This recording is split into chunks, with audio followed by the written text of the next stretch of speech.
Sri Nova Kumar Soronia, son of late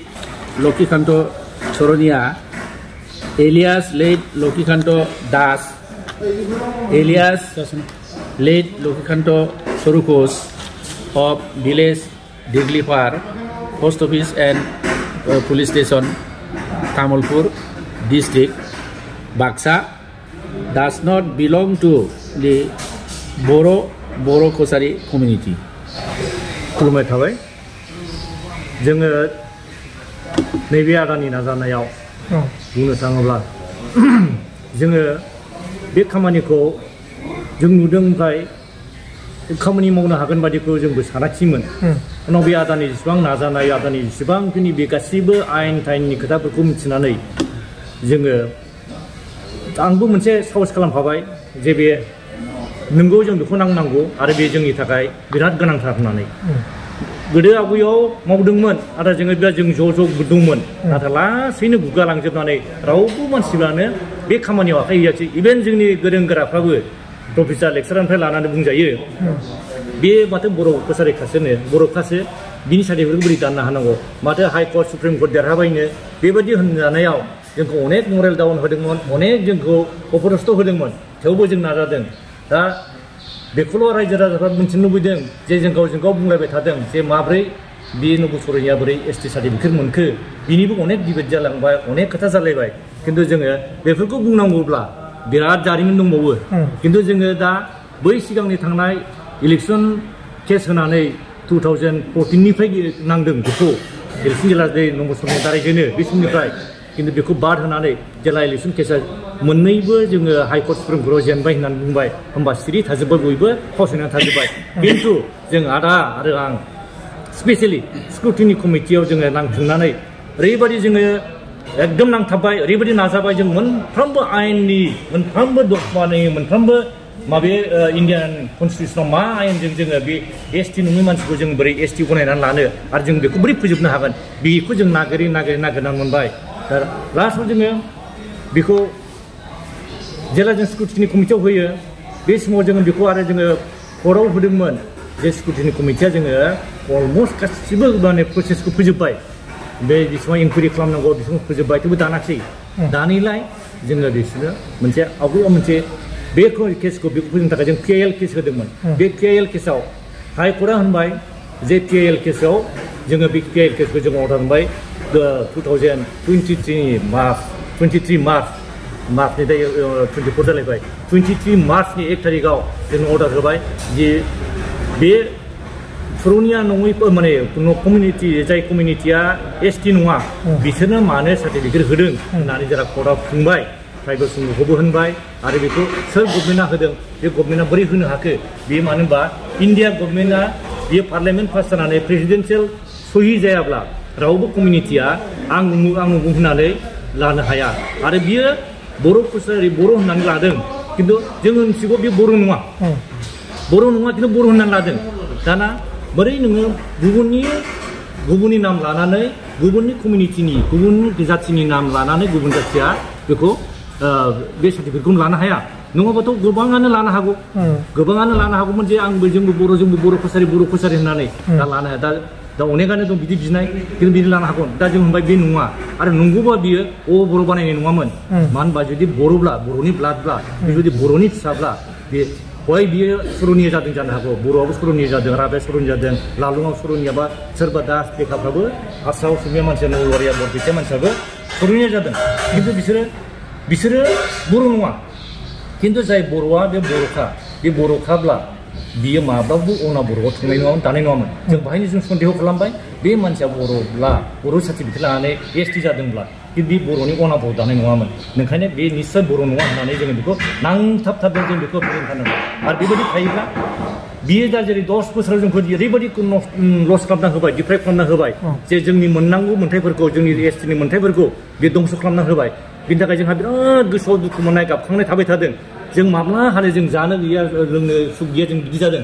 जोङो दिनै गुवाहाटियाव दैलि जोङो फुङाव फैनानै मोनायाव थांफिननांगौ जादों एखम्बा जों हर थानांगौब्ला जों थानो हाया जों थांफिनबोदांदों बिराद खस्थ' मोनदों थेवबो जों बेखौ नेवसिदों बे आदाखौ दा बुंनो हागौ आदाया जेरै रिटायार जानानै दिनै 74-75 इयार्स जाबाय थेवबो बियो माब्लाबो नांलालै मेंबायलै नांला दोननोसै थाथोंसै होननानै बुङाखै दा आरो बे आदाखौ आं बेसेबांबा जोङो साहस होफादों ओइ आदा जों हाथारो दे जों इनकारेज होनानै दिनै जोङो बे हाइकर्टआनो जोंनो बे माने PIL अर्डाराव होबाय जे बियो सरनिया बर' कसारि नङा आरो बिसोरो नोंसोरो आसाम गभर्नमेन्टखौ होनहरबाय नोंसोर माबे आयेनजों माबे दफाजों नोंसोर माबे कनस्टिटिउसननि आयेनजों नोंसोरो बिसोरनो नटिफाइड नङै मानसिफोरनो बोरै ST सार्टिफिकेट होदों दाना बिसोरो जबाबदिहि जाबाय होमबा बिसोरो 7 दिन टाइम लादों 7 दिन टाइम लानो होनबाय जोङो ओमफ्राय 7 दिन हाइकर्टआ टाइम हरदों दा 7 दिननि उनाव बिसोर होनबाय नोंस्रा जुदि बेखौ नोंसोर जाय इन्टारिम नोंसोर दिनै जायबादि अर्डार होदोंमोन नटिफिकेसन होदोंमोन सरनियाफोरनो बर' कसारि लानानै होनो हागोन होननाय बेखौ उइद्र खालामाब्ला नोंसोरनि साख्रि बा नोंसोर मा जागोन नै बेखौ गिनानै बिसोर उइद्र खालामबाय बिसोर उइद्र खालामदों बे उइद्रल लेटारखौ खिन्थु जों ओरैबायदि खालामबावदोंमोनबा जोङो चेलेन्ज खालामनो हागौमोन नोंसोर बे उइद्रल खालामबोबायब्ला उइद्रल खालामनानै एथ' गिदिर क्राइम खालामनाय बायदि जोंनि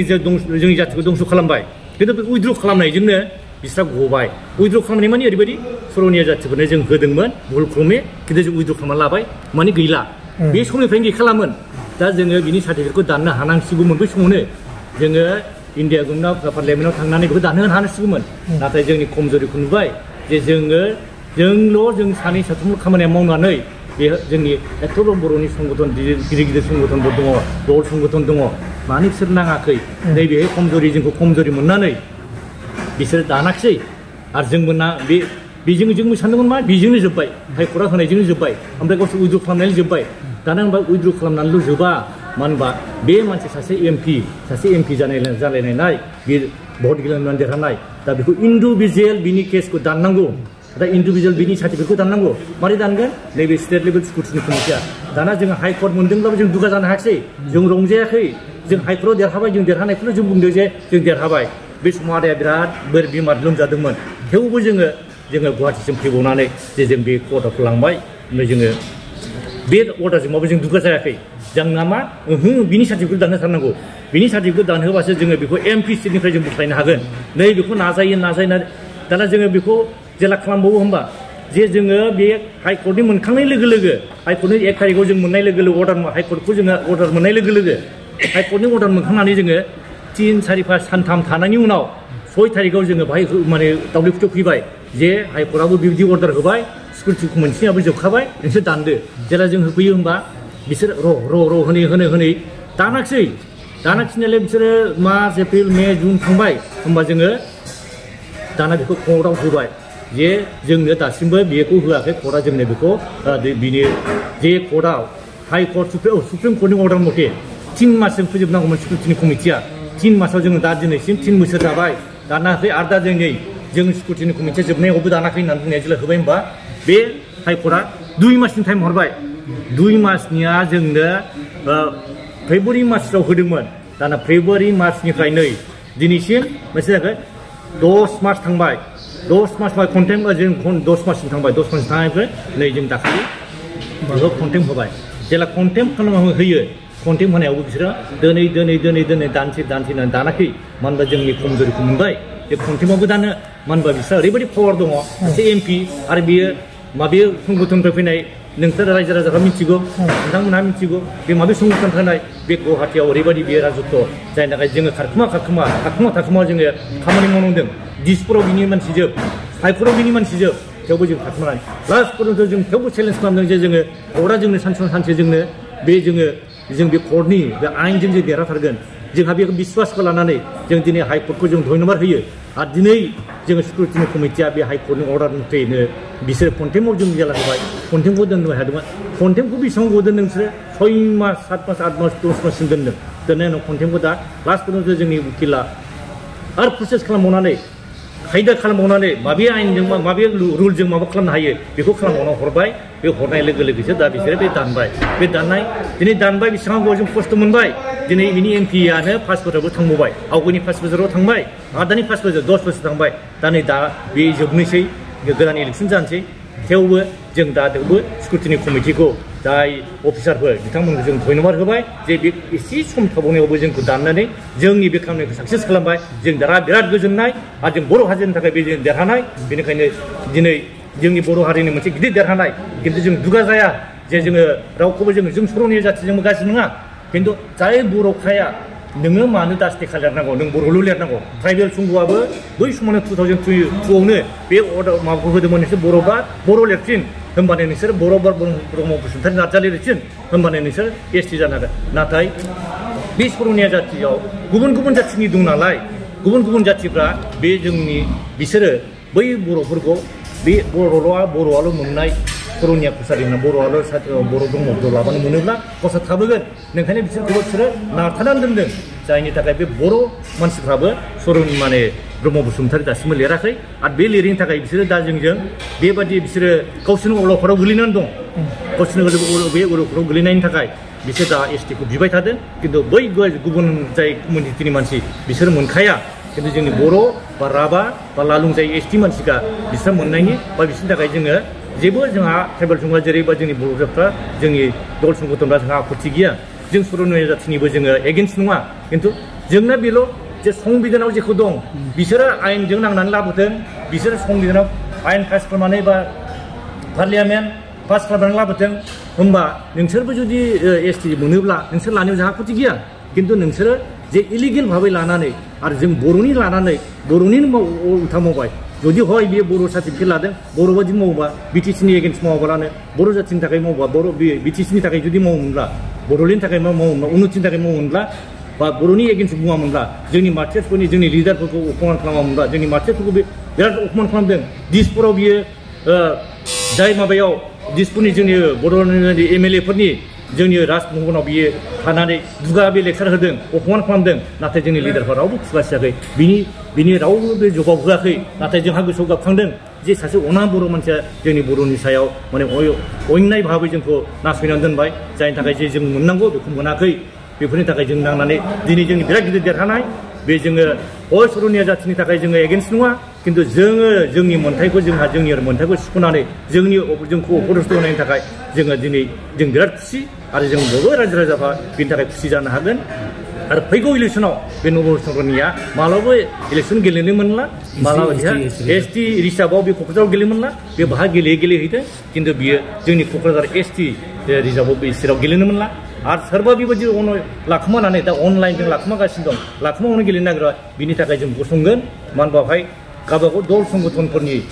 दलफोरनि पार्टिफोरा जेला इलेक्सनाव स्क्रुटिनि खालामो इलेक्सन नमिनेसन साबमिट होयो स्क्रुटिनि रावबो अबजेक्सन खालामाबा बेबायदिनो थांगोन बिनि थाखाय